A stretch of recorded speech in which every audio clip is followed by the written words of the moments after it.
So, as we all know, that change is inevitable in today's fast-paced world. Instead of resisting or fearing change, we must contemplate it as an opportunity for growth and innovation.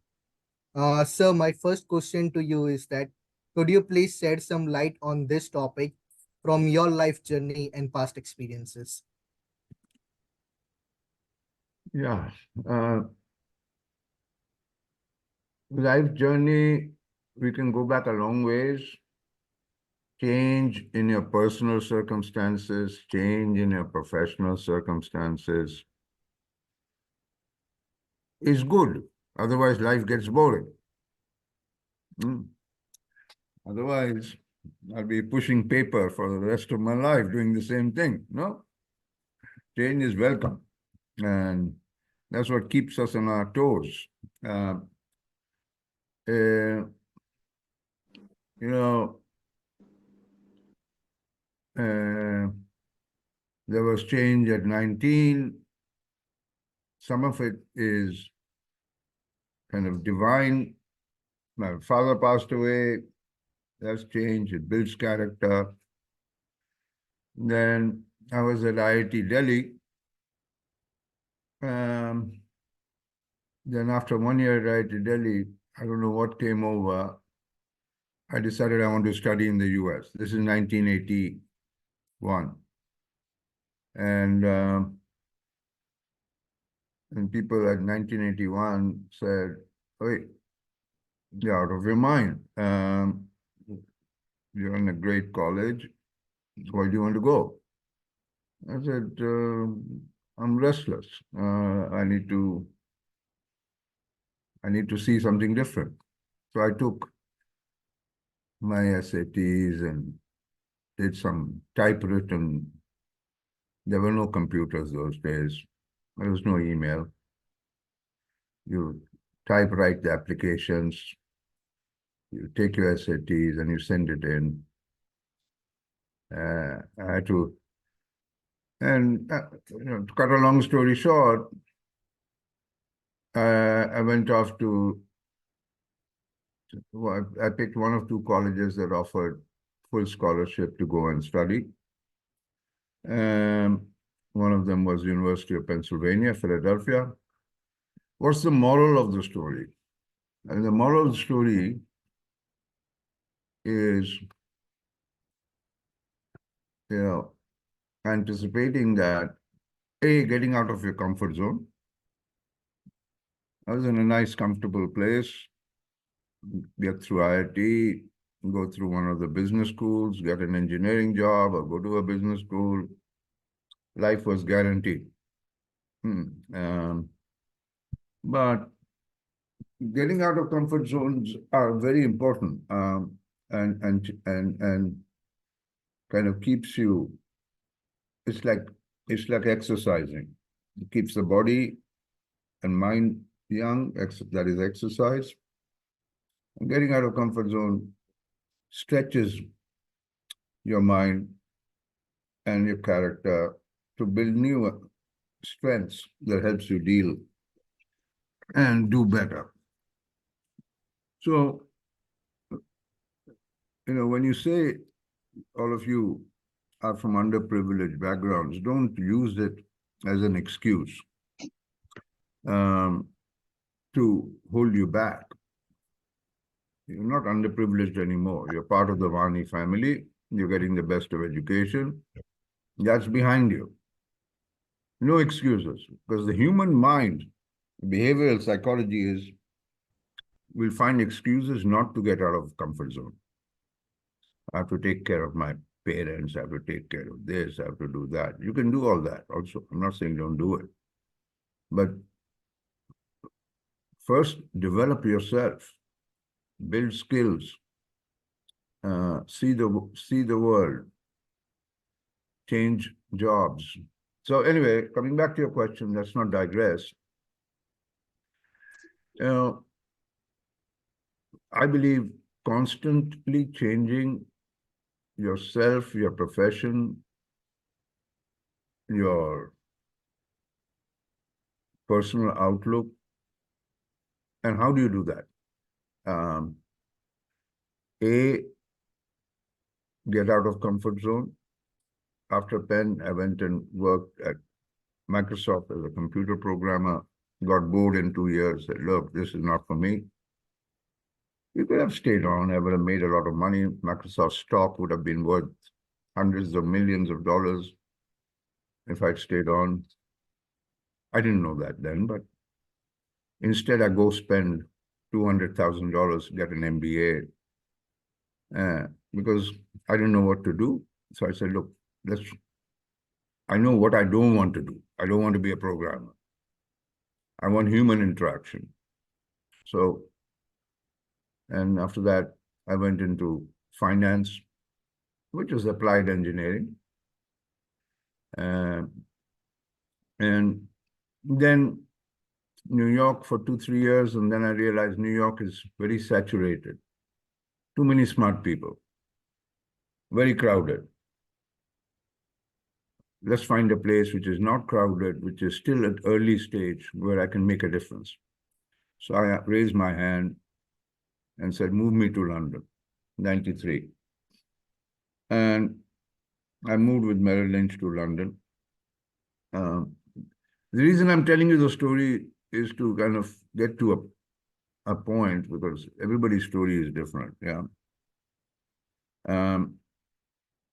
So 93, with a 3-month-old baby, my wife Shalini and I, with Reva, 3 months old, we moved to London. Very exciting. Small team, small office. I could make a difference. 96, a few of us left. Again, 3 years was a long time. Got restless, let's move. 3 of us left to set up the investment bank at Deutsche Bank, which was the largest European bank those days. They didn't have an investment bank, so they hired 10 of us to set up the bank. That was an amazing journey. Hired 1,000, 2,000 people, competed with Goldman Sachs, JP Morgan, made it a big place. Anyway, fast forwarding the whole conversation, same 10 years ago, 2014, I left banking. I said, enough. I'm 50 years old. Let's try something new. Let's go into technology. I joined SoftBank, 2014. Again, taking a few steps back in life to take many steps forward. A life-changing event. Working with one of the smartest guys on the planet, Masayoshi Son. So change is happening on this planet, and that's good news. The way people lived 100 years ago to today, so much has changed. The life expectancy, we're going to live 10, 15 years longer today than 100 years ago. And in the next 50 years, they will live another 10 years. The question is quality of life, not the quantity of life. That still is an issue. You don't want to be kept in a bed alive. It's the professional landscape. I can discuss that later as to what I see changing in the next 5 years is also going to change. But the moral of the story is, I believe, people say you have to be at the right place at the right time. But if you stay in your comfort zone, you won't be at the right place at the right time, because you're still staying in the same place. Yeah. That doesn't mean not being happy where you are. Be happy where you are and do well, and then constantly look around saying, hey, what's next? What's next? What should I be doing next? Should I take a course to enhance my skills? Should I be increasing my network of people, making new friends, learning from them? Should I be going to conferences?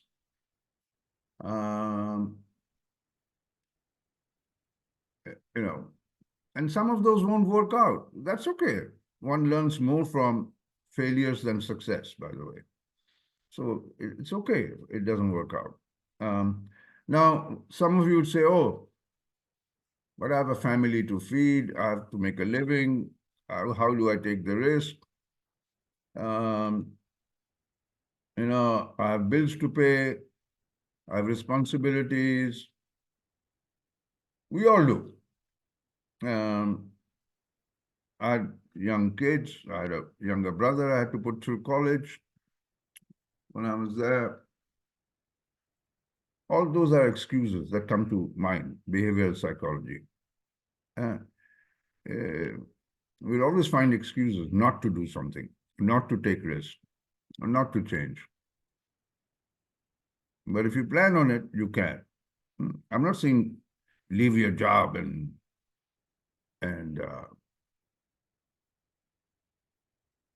start a company or don't have an income, but enhance your skills constantly, meet interesting people, and keep interesting company who you learn from, read,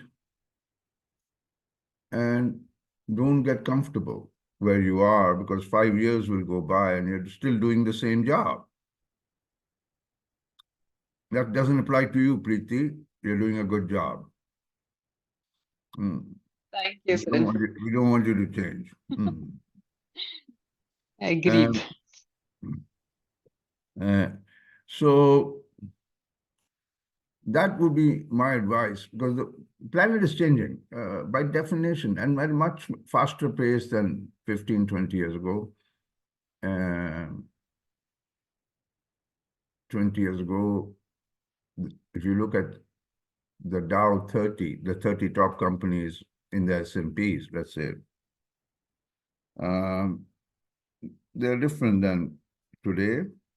Even if you go back 10 years and look at the top 10 companies, 15 companies, they're different today. Alibaba was the big rage. Alibaba is gone and Baidu is gone. Now it's Nvidia and tomorrow it'll be somebody else. And uh, uh, that's the beauty of life and keeps life interesting.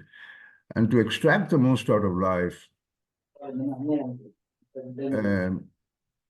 my advice is develop yourself through the company you keep, through by acquiring skills, and even in the same company, raise your hand to do something different. Even if you don't have to change jobs. You can, if you're working for IBM, wherever you are, or for KPMG, and you're doing audit, ask for a job in strategy. Round out your skills. Take it as a learning experience, saying, I'm building my resume, I'm building my skill set, I'm adding arrows to my quiver to use later in life. Um, and another lesson I'll tell you, which is very important, is there is no retirement age. Before people would retire at 60, that's passé. Campus And you're going to work till 80. So it's okay to make a few mistakes a year here, 2 years there. Breaks. You want to take a year out and travel the world, great. You'll learn a lot. Learn languages. Just develop your skills and learn Arabic. A lot of money there. Learn, improve your English. So it is those that will make the difference who venture out like the explorers of the 16th century, 1700s, the Vasco da Gamas, the Christopher Columbus, who went out and discovered new lands and extended the empire. And think of yourself as somebody who's constantly improving themselves. That doesn't mean that you don't focus time on your family uh, um, and your parents, your spouse, children.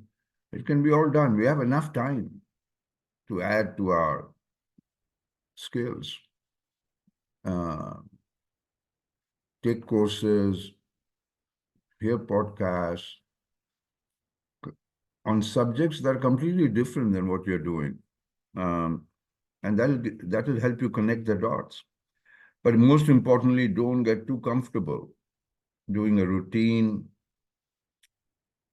job. And when you look in the mirror and say, look, I'm getting bored now. I don't feel like going into work. It's too boring. Time you know, to look around and take that risk. And it doesn't have to be too much risk, like quitting the job. It could be within the same company, asking for something different, or taking a year off and studying something, getting a master's degree. Um, a lot of you, and you're too young. You'll change. You'll have many jobs. A lot of you right now have role models. I want to be a doctor, a civil servant, an engineer. That's the way I thought also when I was 20 years old. I was happy to be a mechanical engineer. My goal was to work for Tata's or L&T or whoever. And then when I went to the US for Bell Labs, AT&T, IBM, and then Microsoft, and then you work for 2 years and you realize, hey, this doesn't do it for me. I don't want to spend the next 10 years in front of a computer. Then do something about it. Next question, please. Thank you, sir, for sharing your inspiring life journey with us. To some extent, you have already answered my second question, but still, I would like to take it up. Uh, it is like that the business world constantly evolves, and leaders must be prepared to navigate uncharted waters, as you rightly said. I can think of one prime example, the story of Netflix, which embraced change by recognizing that the future of media consumption would shift to online streaming and adjusted the company strategy accordingly. What are your thoughts on the same? And can you provide any reference to any such adjustment that thrived in the rapidly changing industry? No, there are 100 examples. I mean, every industry is changing, healthcare included. Okay. Every industry is changing. Any industry that is inefficient will be taken out and will have to change. Because if you're making too much profit, uh, if you go back 30 years, there were two telephone companies in the US, AT&T and Verizon, making too much profit, comfortable. T-Mobile comes from behind, becomes number one today. Destroyed. Look at the telecom industry in India. There were 4 or 5 of them, and Jio comes and spends $40 billion and says, I'll only do 4G. So there are many examples like that. I've grown up with Alibaba. We invested in it in 99 to start e-commerce in China. Jack Ma was an English teacher. He didn't know anything about technology, or accounting, or finance. But felt that shopping as an experience will change, whether it's Uber, which is also something we invested in, that ownership of cars will go out of fashion and people will, and food delivery, the same with DoorDash. So every industry, online banking, digital banks, where banks would treat a client as if they're doing a favor, and the service was terrible. So monopolies will get disrupted more and more. If somebody thinks they're a monopoly, and happened to IBM in the 60s, 70s, 80s, the biggest company in the world, went bankrupt almost in the 80s. As the personal computer came, mainframes went out with Microsoft, with Apple. Mainframes went out of the window, and the machines became obsolete. Software ruled. Software, which is Windows and Apple, became the standard. Same thing happened, which I anticipated in 2000. You don't realize it. In 2007 and 8, if you go back 15 years, 16 years, you were young, Apple, with its smartphone, completely disrupted how we live today. Completely. One of the biggest disruptors. Because it moved compute power from your desk to your phone. You don't need a desktop anymore. You don't even need a laptop. You don't need a workstation. Everything is moved to your hand. All those phone companies gone, Nokia, BlackBerry, they all had to adapt. And Apple is a, what, 3 trillion company now, the size of the Indian economy. Is it something special today? No, but the operating system, the software is special. You can't leave iOS and its library. So examples are hundreds, and it'll constantly change.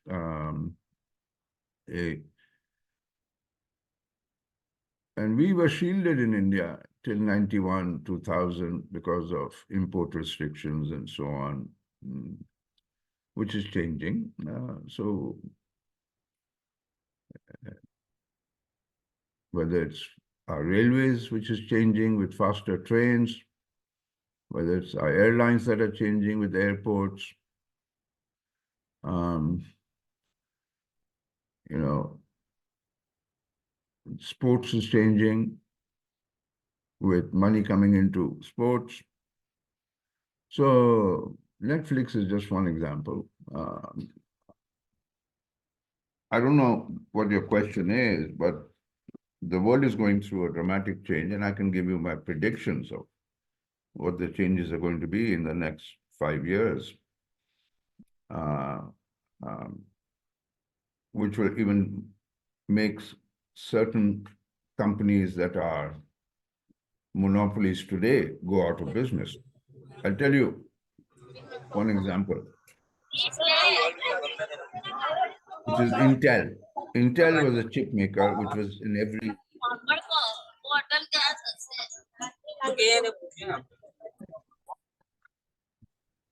Intel was a chip maker which was in every laptop, computer, all the servers, and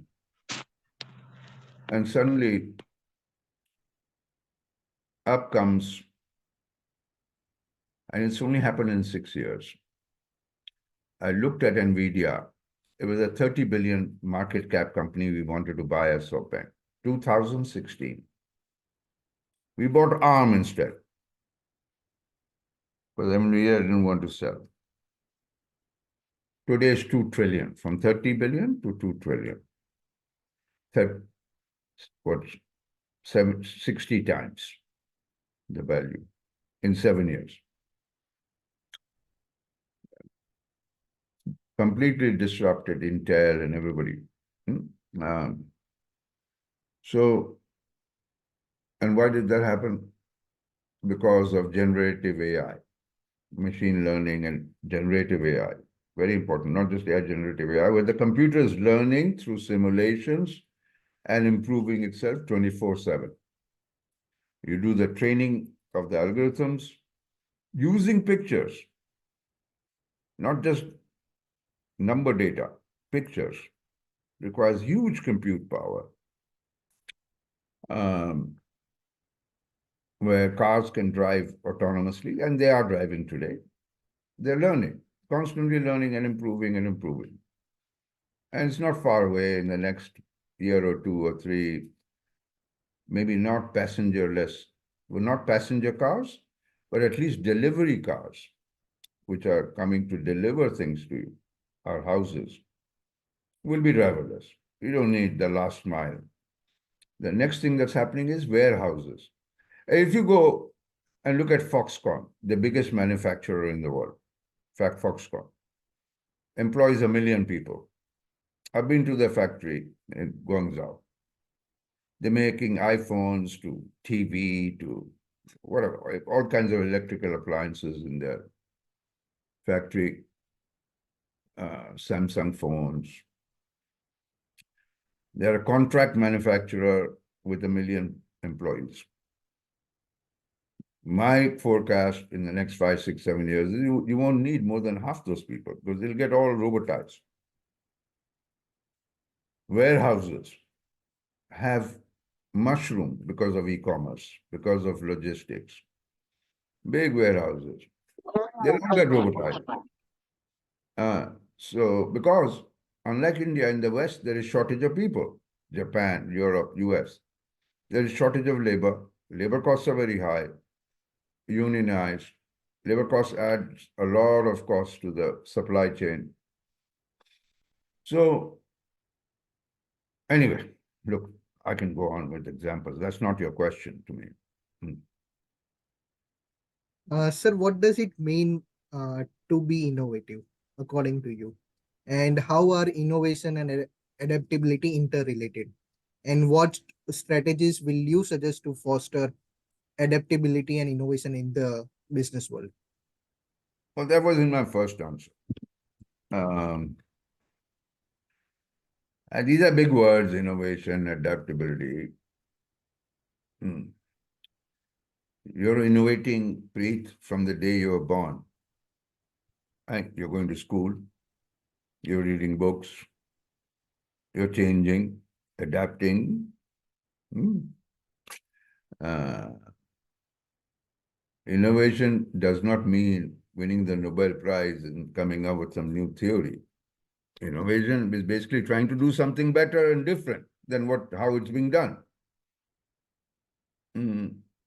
It's, whether it's a work process, whether it's manufacturing, whether it's a surgery for a surgeon using robots. I'm doing 10 cardiac bypasses a day. How can I do 20? And the doctor in Bangalore is doing 20. How can I reduce the price? So, my answer to you is, again, same as I said at the beginning, keep intelligent company, learn from people around you, best thing. Learn, you have information at your fingertips, learn from podcasts, learn from, instead of watching all those Netflix movies that you do that also, but less of that. Watching India play England cricket, a little bit of that is also okay, but not 5 days in a row. Learn about what's going on in the world, and then apply it to your daily workplace. That's innovation. That's small changes, small changes.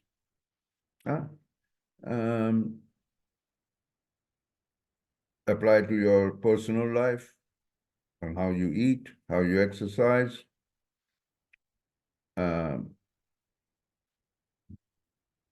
And every individual, all of us are different, different circumstances. As I said in my first answer, don't get comfortable and lower your ambitions in life if it's making you unhappy. If you're happy, that's fine. Continue. Uh, but if you're unhappy, don't come up with excuses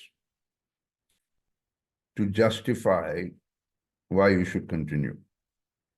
I can't take the risk. I have my bills to pay. Uh, that's okay. Go through a little hard phase. We'll cut back on our costs while I readjust it, readapt, retrain myself, do something different. Hmm? Um, and again, I said, you'll work till 80. So if you get few things wrong, you waste a year here, waste a year there. It's never a waste, by the way. It's okay. It'll come useful down the road because you learn from those experiences. Hmm. As I said, my life, started as an engineer, went into finance, went into technology, started my own business again a year and a half ago to invest again. Um, and it's not easy when you start again, but look at it as an adventure, saying I'm investing in myself to widen my skill base. I can always go back to doing what I was doing, but I'm investing in myself. And this is a key question, like any sales question. What can I provide that is different than others? It's like when you sell a soap, why is it different than every other soap? Uh, um, what do I do as skill enhancement? What are the things I can do that will differentiate me so I stand out? But the final thing is to be happy with what you're doing. Um, if you're so coming back to your question of innovation, adaptability, it is making small changes, big changes, whatever you want to do, and you can make big changes like a Masayoshi Son or Elon Musk, who think out of the box, completely out of the box.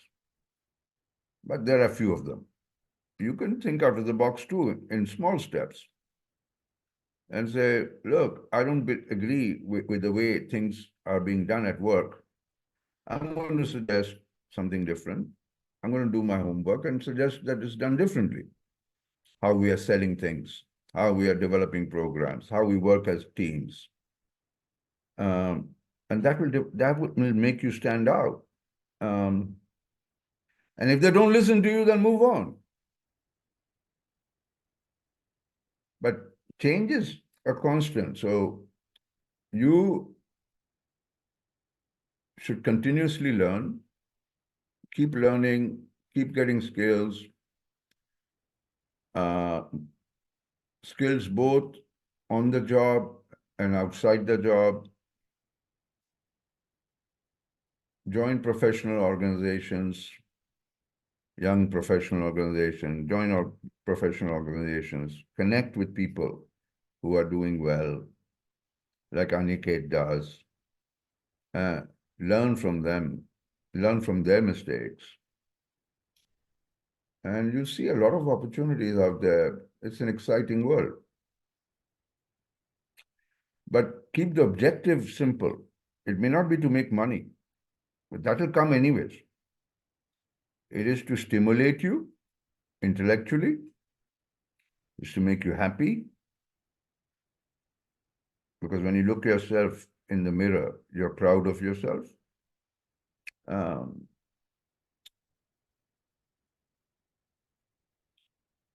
and you're investing for the next 10 years of your life, 10 years at a time. And don't hang around with negative people. And people who think, hey, you're doing well. Why are you thinking of all these things? You think, I want to do better. I know I'm doing well. I'm not good enough. Always, I want to do better. I want to do more. Hmm? And it's never late. Like Rashmani. She started Vahani. She didn't know how to use a spreadsheet or a computer, I remember, or anything. Huh? It's just fear in the mind you have to overcome.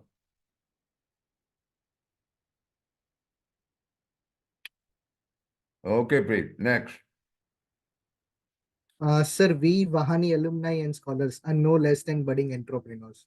What will be your advice on our entrepreneurship journey, and how can we boost our risk-taking abilities in the corporate and business world, especially coming from underprivileged backgrounds, not considering it as an excuse, just rightly you mentioned.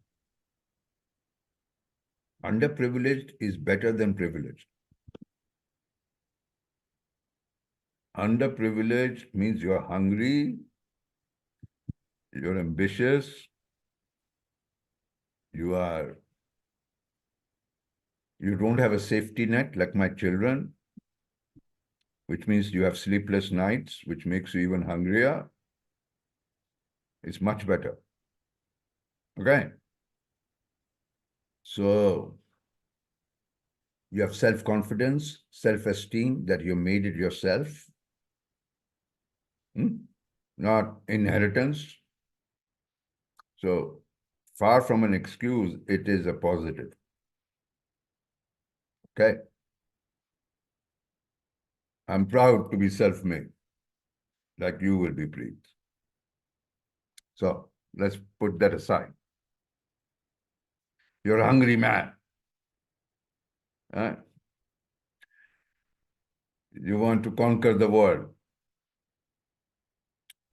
So what was the question? Let me see. Your underprivileged thing got me started.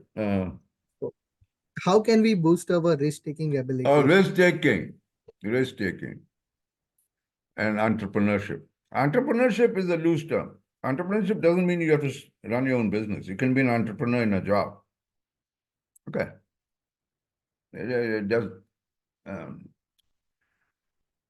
and entrepreneurship is very important. What does entrepreneurship mean in a job? It means you have your own team. You start a new business. You say you're working in Ola Electric, hypothetically, and you say, hey, let me start a new region selling scooters. Let's try to make electric cars. Go do some study. Let's say let's do electric three-wheelers. That's entrepreneurship inside an organization. To raise your hand slowly and say, look, I want to run my own division. And the risk is what? You fail, but you've learned a lot at somebody's expense while you're getting paid. You learn an enormous amount of what not to do. And failures actually teach you more than success. Right? So within a company, whether you work for PwC or McKinsey or Tata Steel, you can be an entrepreneur. You can be an entrepreneur saying, send me to a new steel plant, which is not performing well. I'll go there and improve things. Take that risk. And that risk is a bad term because without risk, there are no gains. If you don't take risk and you keep your money in bank deposit, you'll earn bank deposit. If you want to make money from your investments, you have to take risk. Now, the key question is the return commensurate with the risk you're taking? Is the return commensurate with the risk you're taking? Are you getting paid for the risk you're taking? As long as you're getting paid for the risk and you have studied the risk and you're comfortable with the downside of the risk because you do a simulation in your mind, this is how bad things can get. I can get fired. I can lose my job. And you come to terms with the downside of the risk, saying, look, I'll be fine, even if that happens. I'm starting a new business, worst case, 2-3 years. It doesn't work. You're better off, I'll be better off than where I am today. I'll still get a job that makes me that kind of money. My resume will be better. Yes, there is a price to pay to take risk. My life will be busy. I have to work hard. I might earn a little less, whatever. As long as you think you'll get paid for taking that risk. Don't take risk and not get paid. Then it's a bad idea. It's like people saying, oh, let me buy Bitcoins. It's going to double. How do you know it's going to double? You're taking a risk without even knowing what you're doing. You don't even know whether you'll make money or not. That's not the kind of risk you should take. Take calculated risk that you can quantify, number one. Take risk that's in your domain that you understand and you think you can handle and deal with. Right?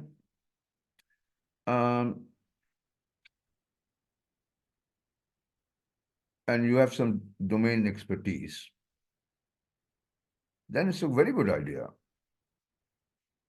Your question has a connotation that taking risk is very dangerous. It is not dangerous. It is the way of life to advance yourself. Just take the risk that you're comfortable with, not take risk in jumping off the ledge. You're taking risk that improves your life, that improves your quality of life, stimulation, everything. It comes back to what I said at the beginning. Get out of your comfort zone, but calculate the risk, both the upside and the downside, and make sure you're getting compensated, paid for that risk. Not take risk for the sake of taking risk. Out of greed or envy, two big emotions that drive us. And by the way, envy is a bigger emotion than greed. And it's in every one of us. If you look at the world today, it's a much better place than 50 years ago, 30 years ago. Per capita GDP of the world is much better. Hundreds of millions, 500 million to a billion people have come out of poverty in the last 20 years. The average GDP per capita, adjusted for inflation, in the US and Europe, much better in the last 20 years. But people are still angry, and they're voting nationalists and populists in. Why are they angry, even though they're better off than 20 years ago? Because of envy, because the other guy is doing much more, because the wealth gap has increased dramatically. The top 10% of the population is doing even better than them. So, look, control your greed and envy to some extent. You can't control it completely. And take appropriate risk constantly. Moving jobs, moving cities, moving countries, moving professions, rediscovering yourself in a gradual way with full knowledge and research of what the outcomes are, but do it. And if you believe in yourself, the mind is a very powerful organ, you will succeed. Once you believe and you come to terms with the downside, the fear goes away. You say, look, well, I'm okay with the worst case scenario. Then the fear is gone. You will succeed. And that's what it is about being at the right place at the right time. And if you're patient. So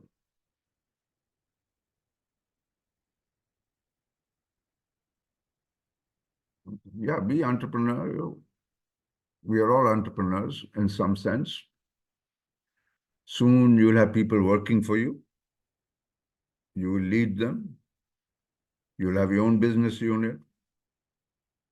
How you motivate them will be very important.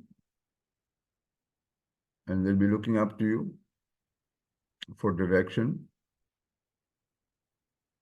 Again, make every day an enhancement by adding new knowledge, new skills, reading, and have a goal saying, look, in 6 months, I want that job, or I want to do that. Let me prepare for that. I'm going to raise my hand that I want to change. And nobody rightfully will stop you asking for a new opportunity. Our biggest disappointment comes about what others will say than what we think when something doesn't happen. So if you do it yourself and you're building slowly,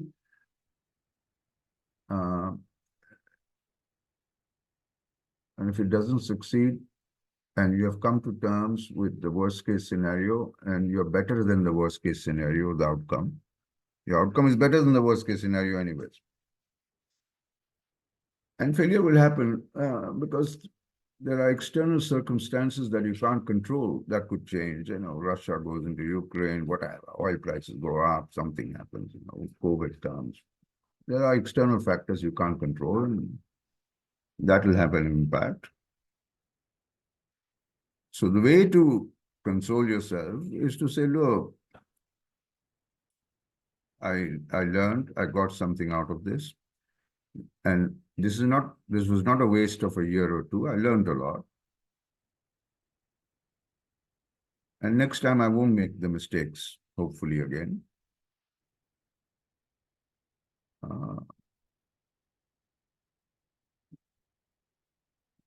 Yeah, don't self-criticize yourself. And if you're feeling very low, hang out with people who are doing worse. That'll make you feel better. Yeah, it's very important. Don't hang out then with very successful people, people who are very rich. Then you'll feel bad because I told you that emotional driver of greed, envy comes into play. So hang out.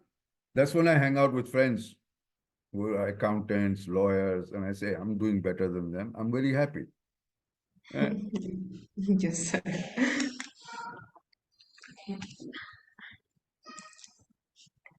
Thank you, sir. I Thank think you, sir. Yashwant had a question, right? No, Mansi had a Okay. question. Yeah. Yashwant as well. Yeah, so I think my question comes from the last question that Vandana asked, that if how to overcome it. I just wanted to hear any example or any story that you have came across that any new company or a business owner, implemented a change or innovated something and that went actually wrong. I do understand when I say this wrong. I understand that we learn from every experience. But anything that you have ever came across that you think that we can learn from or not to repeat their mistakes and just to learn from it. Somebody repeat the question to me because I didn't understand, please. So I think It's she not wants to clear. ask. Yeah. No, I think she's typed in the question. Mansi, is the question same as what you've typed in? Yes, it is the same question. Yeah. So she's asking that can you share a story, experience of a company that made a mistake when implementing change or innovation, and what can we learn from it? Yeah. Oh, many examples. Very recently, Goldman Sachs spent $3 billion trying to become a retail bank. It's an investment bank, giving advice, M&A, and it wanted to compete with JP Morgan, Citibank to become a retail bank. Consumer deposits, go to the small accounts, go to the high street. didn't succeed. CEO came under a lot of pressure. They wanted to fire him. So we at SoftBank made a lot of mistakes in investing. So what is the solution to that? Of course, there'll be pressure. There'll be some consequences. Again, first thing, if you advertise it too much, the consequences are worse because the press and everybody will come after you. If you've been quiet, it'll be a lot less. But most importantly, it's to recognize that you have made a mistake and when do you cut your losses and shut it down when it's bleeding. That's very difficult because human pride and your attachment to a business idea is such that it's very difficult to fire people that you have hired, very difficult to shut down a business that you have started. And that is the key driver as to when do you admit to yourself that it was a mistake. And it could be in business mistake, personal mistake, life mistakes, and say, look, this was a mistake. Let me stop this. Right? It's not for me. We tried, we learned.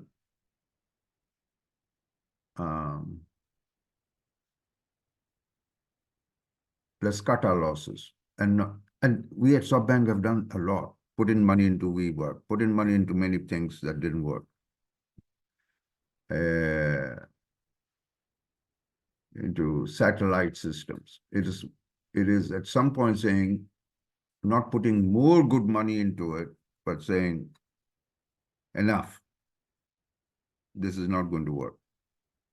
No more money, no more effort is going to make this work. Time to get out. And that's not easy. Because difficult to, as I said, to fire people and shut down the business. There are emotional issues that get involved. But anyway, the answer to your question is very simple. You will make mistakes. The question is, do two things. A, don't advertise about what you're doing, so the consequences are less. B, once it happens, take responsibility. Don't blame somebody else. Don't assume that everybody else is stupid. Don't say, oh, it was not me. You take responsibility. I made a mistake. And I've decided to shut it down. And I've learned from it, and I won't do it again. Most of us, when we make a mistake, we blame somebody else.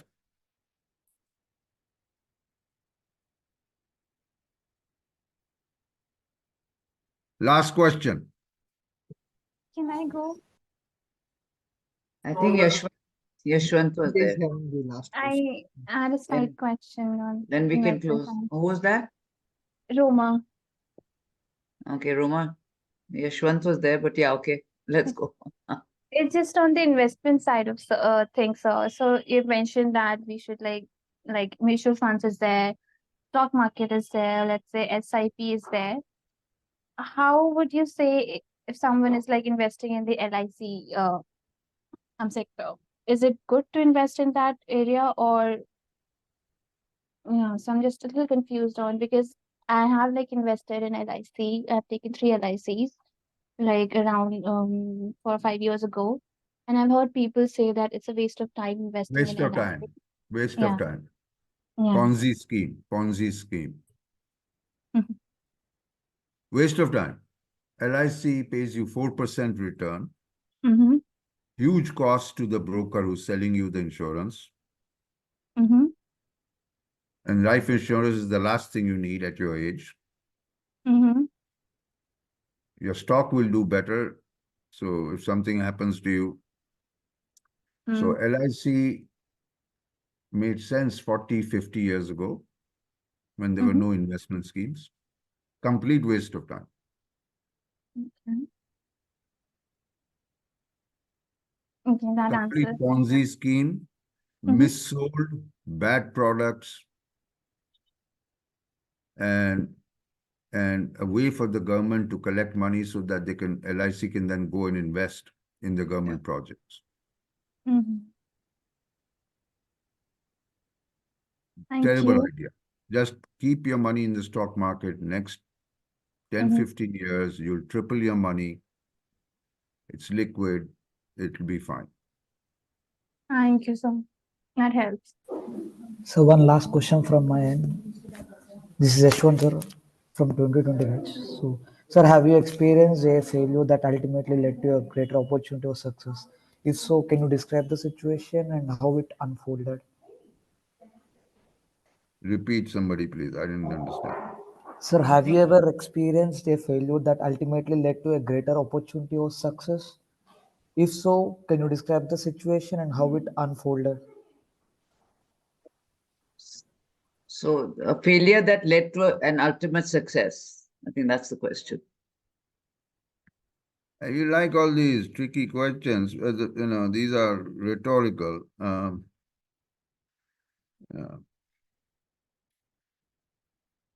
There are many. Because I'll give you one example.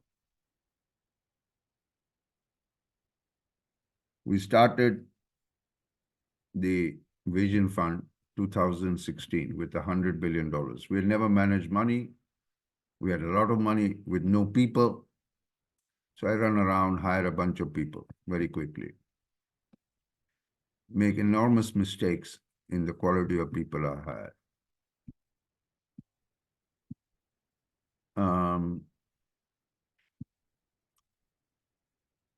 They make bad investments, some of them. And that was inevitable because if you hire within 1 year 300 people, you're going to make not 20% mistakes, but 50% mistakes. So next time, I started a year and a half ago, new fund, very carefully, small number of people, interviewed 200 people to hire 30, 40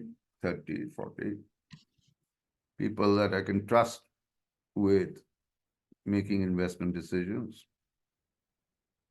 And if I don't, and they make mistakes, this time I'll get rid of them and not be emotionally attached. So anyway, it's not about saying it's dramatic failure or dramatic success. You make mistakes and you learn from it. It's very important to have the right people and few people so that they don't take up too much of your time around you. Let's take a case study of you at your stage in life. Say you take a wrong job or, make a wrong friend.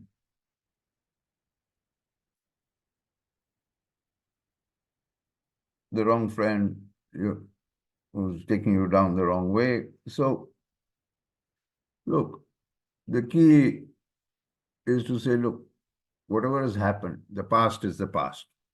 It's nothing you can change. Distill down, reflect on what you've learned and say, look, going forward, I'll try not to make this mistake again. And you will be better off than before. It was an education. So, okay, I'm 60 years old. I've had many bad decisions, but they were not bad because you learn from them. Better they happen. I'm so happy they happen. It's better than nothing happening and having a boring life.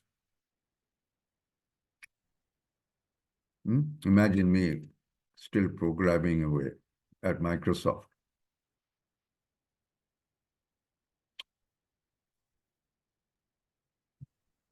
Thank you, I sir. think we're done with questions. Now you're asking rhetorical questions from We can close this, sir. It was so great to have you, and it was such a pleasure hosting you. Uh, you were as inspiring as always. I would like to call Mansi for the final vote of thanks. Of course, we would like to extend our heartfelt gratitude to Rajiv sir for generously sharing his expertise and wisdom with us as always.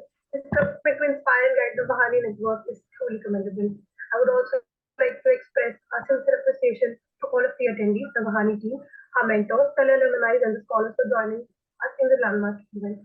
Your continued connection and active participation are the cornerstone for our association's strength. Once again, thank you so much, everybody, for joining us today. Well, thank you, and look forward to seeing you this summer, all of you, at the alumni get-together. I'll inform Preeti and when I'm in Delhi next, sometime end of March or April. So anybody in Delhi, I would love to host you for lunch at home. Always inspiring. You know, it was not I didn't prepare for this. I didn't look at the questions. I just, to me, this is a dialogue between you and me. Always open to have it. Of course, I have a lot to learn from you also. Next time, I'd like to hear your stories.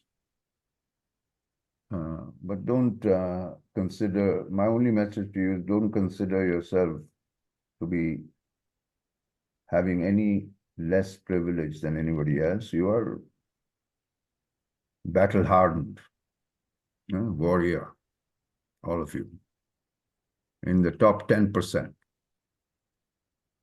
And it's all in the mind.